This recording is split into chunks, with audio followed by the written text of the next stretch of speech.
So let's first talk about what happens when a boundary is crossed, right? So what if we think about ourselves first, what happens if I crossed a boundary? And so now what do I do? So someone set a boundary with me and I've crossed it.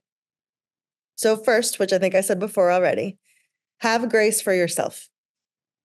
We're human. We are exhausted depending on the space. The world is falling apart. These things are happening. We're not living in a vacuum, right? So you first want to acknowledge the lives that you are living and the life and the space in which you are living, what you are inhabiting. So be kind to yourself. Recognize that boundaries are hard. If a boundary has been crossed in your professional spaces, talk with a supervisor or a colleague. Make sure that you're not isolating, because oftentimes when we isolate, it's because we're feeling shame about something.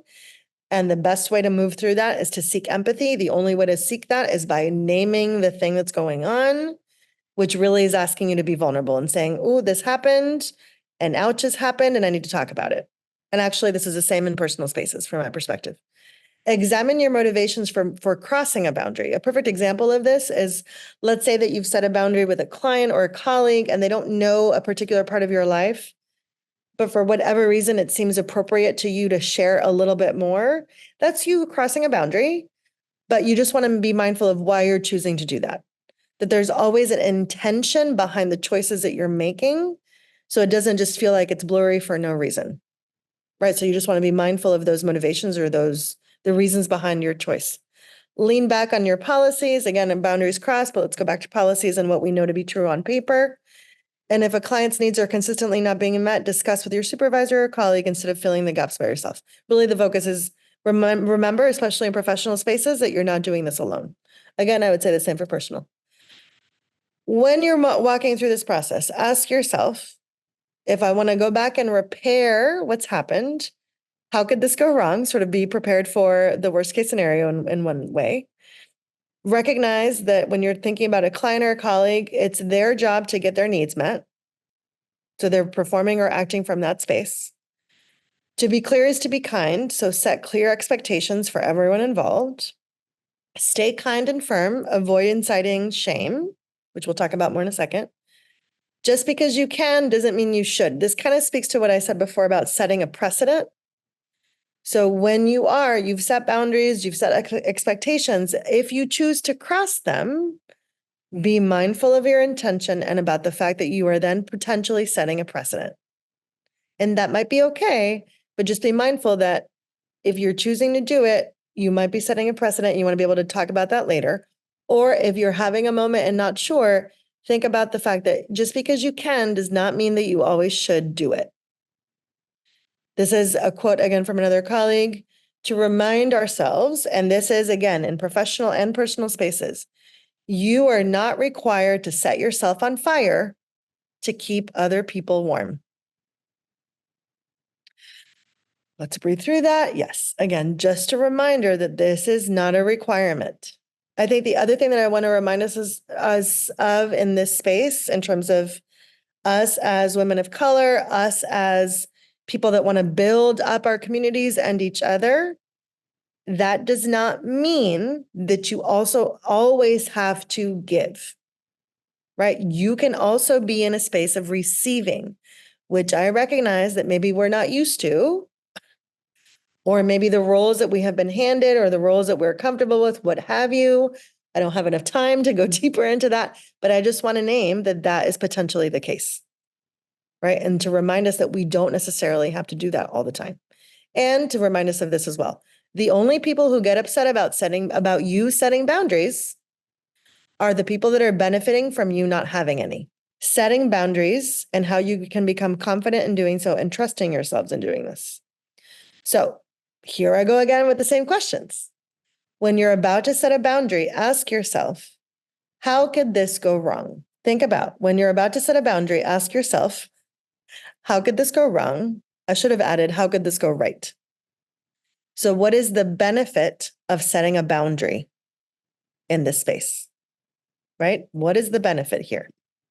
Ask yourself, or actually remind yourself, it is my job to get my needs met by communicating them. The thing that I've added here is In order to have your needs met, you have to communicate. The precursor to that is I have to be aware of what my boundaries are, right?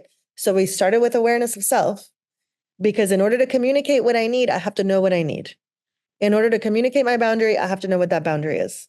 And then I have to be willing and able to communicate it. You want to be clear because to be clear is to be kind. So have clear expectations when you're setting this boundary. What are the boundaries? What are the expectations that I want to set forth? Stay kind and firm. Avoid inciting shame or blame.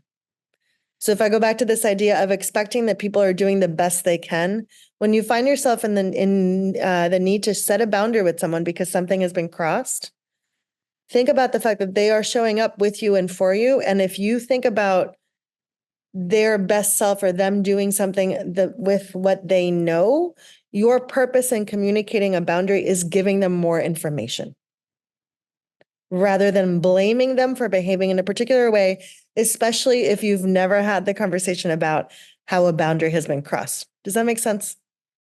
Okay. And then 5, remember, which I said before, but I just want to reaffirm. Remember that while you're setting a boundary with another person or within an organization, often this is really about communicating your needs to honor yourself despite, which is a thing that I think is a little bit difficult when we're talking about boundaries, despite how you setting a boundary might be received by another person.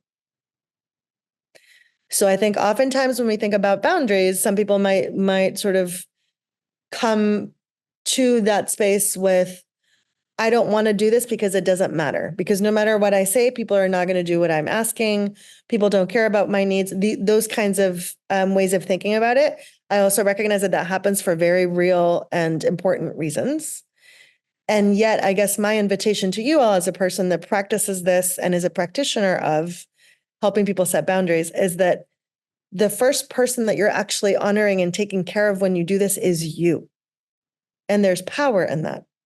And there's actually, what I would also add to this is that you are refueling yourself by honoring what you need. So simply by stating it, thinking about it, even talking to your friends about it or colleagues about it, you are in essence honoring yourself because you are, coming back to something that you all said at the very beginning, validating your experience. So boundaries that you might need are emotional boundaries around inappropriate topics, emotional dumping, when someone that you love or someone that you work with is saying so much that maybe you're not in a space to carry it all or to listen to it all, that's okay. You can say things like, I can't be present for you right now, but I would like to be later. Or I want to talk about this, but I only want to be able to talk about this and this. Or to quote the slide, this isn't a topic I'm willing to discuss. And I'd like to say that to you. And P.S., in addition to that, if you find yourselves in a situation like that and people continue to talk about it, then you walk away. Another boundary is time and energy. Boundaries around time or lateness or being on time. What does that mean? Thinking about factors. Some of us have a different relationship with time. I'm often telling people this is one of my differences in professional spheres and personal spheres. Professionally, of course, I will be in a meeting on time, no question. Personally, I'm typically telling the people that I love that everything is with an ish at the end. I will be there at 4:30-ish. I will be there at 7-ish. Don't wait for me because I don't want you to wait for me. Right? Just to give example. And that is something I will also say as a Latina that I had to learn to communicate very much to my white friends. And or if my mother heard me say that, she would say that in Bolivian culture, people are on time as well, that it is not just a white culture thing. And what I would argue back with her is that, there are some European and British tendencies that permeated Bolivian culture, and then that's a whole nother conversation. But again, the example being that there are boundaries around how we all show up in terms of our time and our energy. There are also mental boundaries. So freedom to have your own thoughts, beliefs, values, opinions.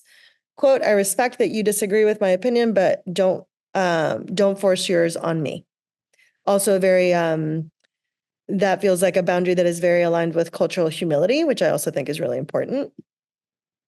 Other boundaries that you might need have to do with materials. This always makes me think about my best friend. And she talks about how she's a teacher and she doesn't like people touching her stuff. And sometimes people don't understand that. So she has a lab, and why are people touching my Petri dishes and those kinds of things, right? But again, people have different boundaries. And so that might be a boundary around material things. For example, in this quote, my car cannot be used on weekends. Thank you so much, but sorry, it's not available. And then you have physical boundaries, which we touched on a little bit, right? So proximity, physical touch. It might also be something about unwanted comments about people's bodies, those kinds of things. I also use that as an example because I think in this day and age, given the rise of social media and how we all talk about our lives, sometimes that makes it feel as though that's an entry point or entryway into comments. And so it is, again, important to name those boundaries for yourselves and for other people. In summary, we talked about the what and the why of boundaries, self-awareness and boundaries, and how you might set boundaries and how important it is to honor yourselves. Quote by Tony Gaskins, you teach people how to treat you by what you allow, what you stop, and what you reinforce.